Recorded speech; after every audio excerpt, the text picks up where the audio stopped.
Dalawang lalaki naman po ang arestado sa buy-bust operation sa Davao City. Sa Irigas City, Camarines Sur naman, nadakip ang isang grupo na tulak umano ng droga. Narito po ang unang balita.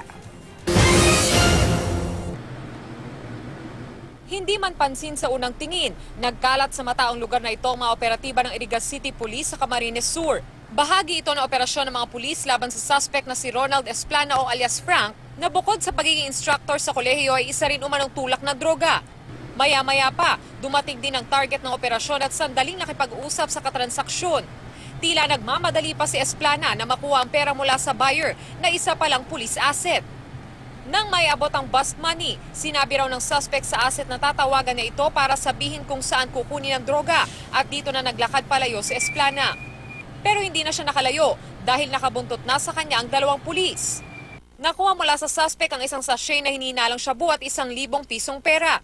Itinanggi ni Esplana na sa kanyang nakuhang droga, ngunit umaming gumagamit nga siya ng shabu. Dalawang arestado sa buy-bust operation sa Davao. Positibo itong nabilhan ng droga ng police asset, ang target ng operasyon na si Miguel Peter. Nakuha kay Peter ang 7 pakete ng marijuana at ang marked money.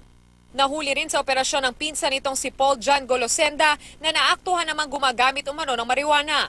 Sa impormasyong nakalap ng pulisya, mga estudyante ang madalas na parokyano umano ni Peter. Para sa unang balita, Von Aquino reporting.